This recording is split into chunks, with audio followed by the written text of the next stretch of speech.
So if there's nothing that you want us to cover, we will go from the front and work our way back. So a lot of the time in the past, Tokyo Marui's, not Tokyo Marui's, but gas blowbacks in general had clockwise threads, so you couldn't really fit much on the front of them. This one has a 14mm counterclockwise thread, so any of your accessories will fit on the front, absolutely no problem. So if you've got any tracer units, flash devices, anything like that, they will fit on here. I do believe that at the bottom there may be a grub screw on there, so make sure any grub screw is fully removed before you take a flash hider off, because otherwise you will definitely damage the threads and then not be able to fit anything on there. Coming back, we have the absolutely massive and very cool looking MTR Style Rail. So it is M-LOK. So if you're wondering how to fit sections on here, you do have standard RIS on the top, but you've got M-LOK on the right, left and bottom. Don't worry if you don't have any M-LOK sections or anything like that. It does come with 3 in the box in 3 different sizes. So what that allows you to do is, without the rail being overly sized or too big or anything, you can add the rail section exactly where you want it and just fit any accessory that you need. So if you want a torch on the front right, you can fit that. If you want a grip on the bottom, you can fit a bit RIS down there. You can get M-LOK specific accessories that just fit straight in. So then it means that you don't have to fit anything. It means it keeps that front end lightweight. It is CNC'd alley, so the front end of this is very light anyway, and they've done as much weight saving as they can. Even the top RIS section, as you can see here, has the center part milled out. So each one of them sections, it all adds up across a large platform, so it's quite a cool look. Underneath, you will see that the outer barrel is silver, and they've done some flute work on there as well. So the twisted flute cutouts on there, very, very cool, adds to that design, and it has become almost like a signature of the MTR and very recognizable from a distance. Right at the back of the rail, we have the little circle here is one of the QD sling mounts. So there's one there, one on the left side, and then you have one right at the back. Rather than having 2, one on each side, there's just simply a single QD point in the center, meaning that you can mount one from either side, making it very, very convenient. Coming to the receiver, ODST. Can you use the TM GBBR MWS magazines instead of the MTR16? Yes, absolutely. Internally and the receiver-wise and things like that, they are identical. The only difference is the name and the way that they are put together. So the actual gas blowback system, how the mag locks back and how they function, it's exactly the same. They've just built the shorter mags to sort of sit in the sort of sharpshootery 3-gun shooter sort of vibe. So the idea with short mags, if you go prone and you're trying to stay as low to the ground as possible, your short mags don't hit the ground first, meaning you can get into an even lower position without it fouling on anything. So it's something to do with things on that line. But by all means, any MWS magazine will drop straight in this and work absolutely fine. The magazine that comes with it is a 20 round. It's going to lock forward because I've put the hammer forward, but it is a 20+1, so you get 20 rounds in the magazine plus 1 in the chamber. So if you want to drop your mag, put an extra one in there, you can do, but the one that comes with it is only 20 rounds. That being said, 20 rounds with this thing, if you're accurate enough with it, it is extremely consistent over range. It is a 6.08 in a barrel, so it's not a tight bore, but it is 230mm in length. There's pros and cons between tight bore and a 608. You're getting a little bit more consistency FPS out the front end with the 608. The tight bore will give you slightly more, but again, with a gas blowback platform, it's going to swing slightly with weight.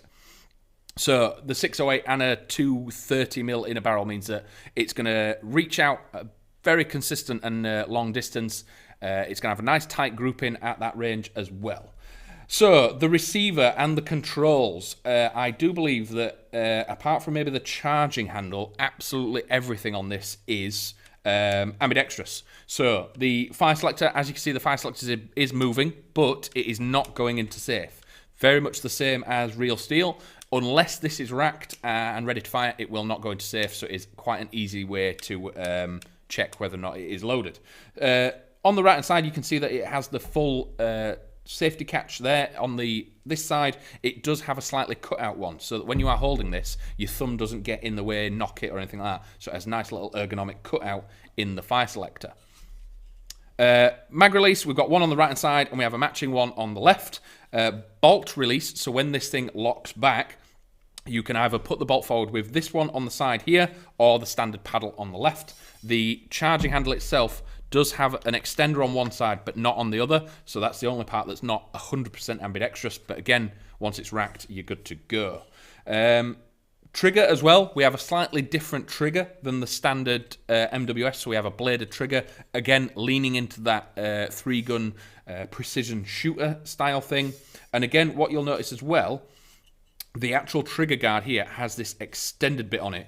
I think these are referred to as Cobra fangs, various other different names. The idea of that is it's something you can back the mag up against before sliding it in, meaning that you can do mag changes slightly quicker with indexing without taking your eyes off target. Another slight difference as well, that you will notice that the pistol grip is far more vertical to your standard M4, so rather than it tapering back, it is more straight down, again leaning into that prone shooter style precision prone work, and just trying to lean into that 3-gun sort of super accurate vibe. Coming to ODST, what's the weight and what gas would you recommend? So as she sits now with the standard short mag in there, this thing's about 2.7 kilos. Again, it is a big platform, but that's not a lot of weight for something that's got this much metalwork on it. They have done a hell of a lot of weight saving with that aluminium front rail, and it is very comfortable once you're wielding it.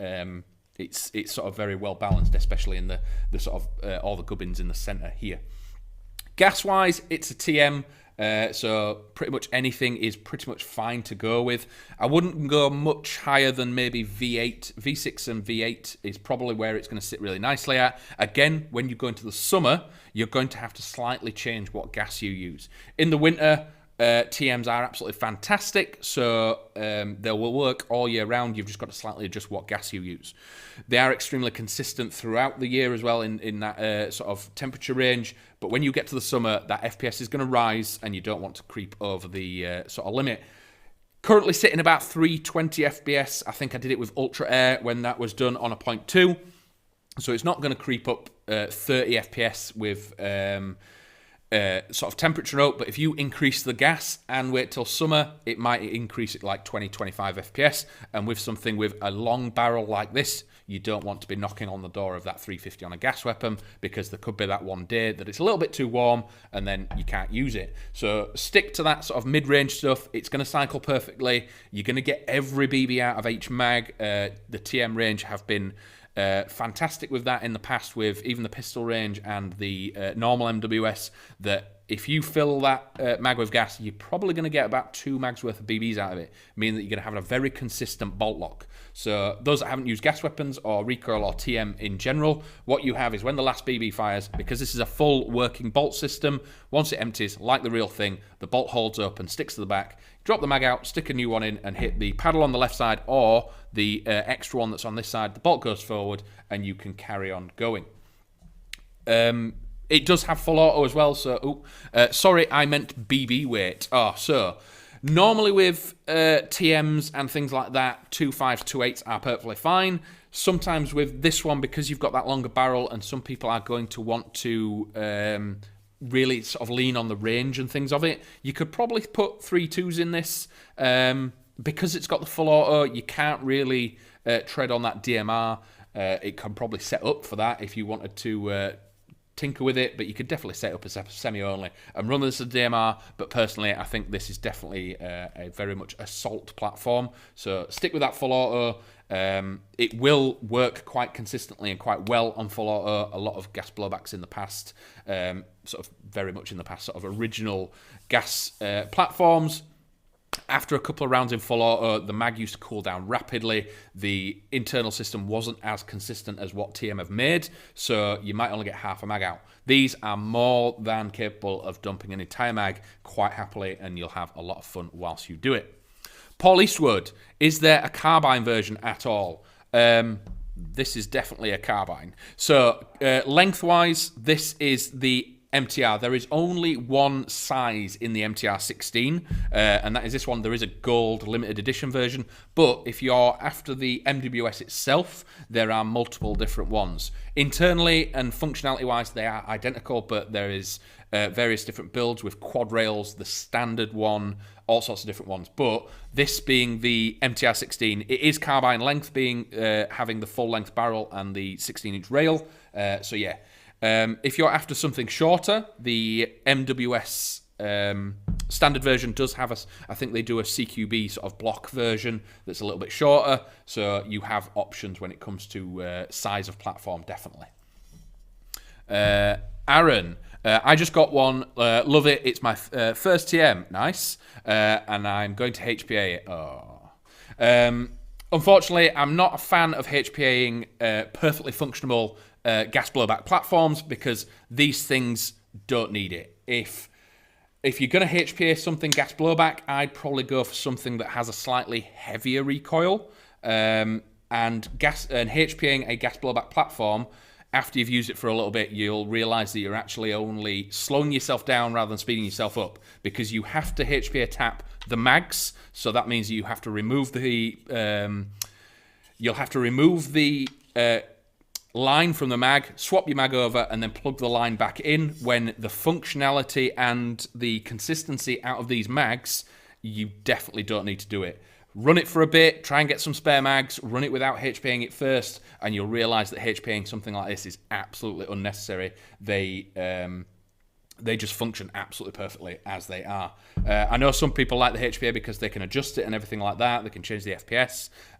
But the way that these things run and function, I think you're just going to diminish the experience rather than sort of enjoying this thing as it is. Because having to unplug your line, swap your mag over, and then plug the line back in, I think it's going to slow you down a little bit, and these things are absolutely perfect. Coming to the stock, we do have multiple positions where this thing can sit. I think there's 4 in total, and it does have the cutout at the top. Normally these cutouts are so you can see what figure you have stuck your position on. There's no numbers on this stock, so it's just a byproduct of the type of stock that they have. The actual bottom bit here is attached to a small rail section. So this bit at the bottom you can remove, and I believe what this is initially factored in for is if you want in a lower profile stock, you can just take it off and run it like that. But because leaning into that prone work, precision, everything like that, you can get small bipods or monopods even that could go on the back of the stock and sit so that this thing is sat absolutely solid in a permanent position, in a shooting position. So again, it's not something that TM do or supply, but it is an option that you've got with sort of sharpshooting stuff. So anything else? Is she well balanced? Absolutely. The rail section at the front has been absolutely cut to shreds when it comes to weight saving. So they've tried to keep this as much metalwork as there is here. It is extremely light. You can even feel it when you're sort of holding it, that all the weight's sort of back here. Obviously, you've got the full Zet system in the gear in the mech system where the trigger group is. You've got the bolt in the top, and you have the stock. So there's a lot of weight in the receiver, but once this thing's shouldered, it is extremely comfortable. I did mention the Zet system there, so that is the Tokyo Marui gas blowback locking system. So when it came to them designing and building the MWS originally, they went back to the drawing board for how a gas blowback sort of operates, functions, and holds open.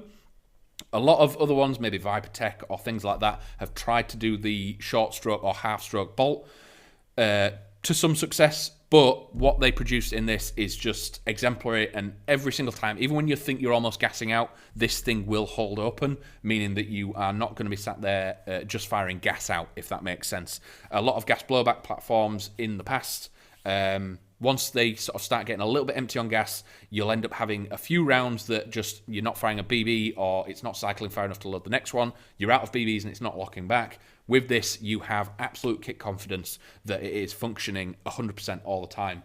So you pull the trigger and a round will either leave this barrel or it will bolt lock back, and you know that you need to throw another mag in there.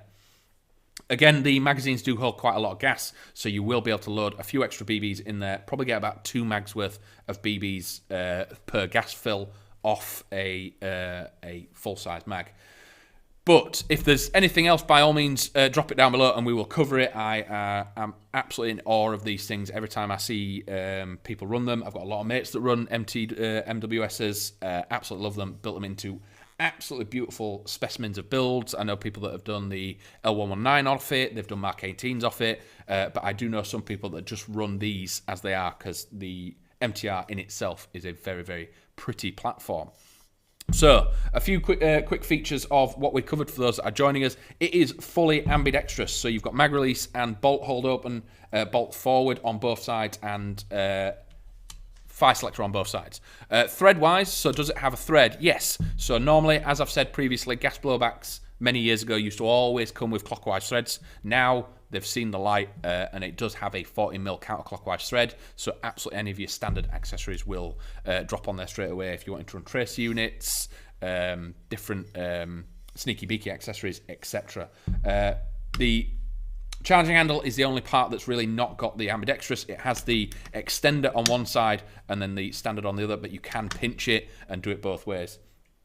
QD sling point at the center at the back there, meaning it can mount on both sides. You've got 2 at the front and then 2 on the stock as well, so plenty of places to mount your sling points. And as you can see, the amount of rail system that you've got on here, short dot, pec box, iron sights, anything like that, you can fit anything you want to it. And inside the box, obviously you can see it is M-LOK. It does come with 3 M-LOK sections in here, so you can just accessorize this how you see fit. Unless you want to get yourself some direct mounted M-LOK accessories, grips and everything are available, and you can throw them on quite easily. But this has been the MTR16. This is sort of a hint of what might be returning to our shelves later this week. We're hoping to get some more bits in, so I thought I'd pull something off the shelves that we'd not covered before. But if that's everything for today, we'll be back on Wednesday with another live stream. Anything you want us to cover, anything online that you want us to have a little bit more of a deep dive in, you want a bit more information on, drop us a message on Instagram, and if we've not done a video on it already, we'll rapidly throw it to the top of the list to make sure you can find out what's going on. But until then, I'll see you in a bit. Bye.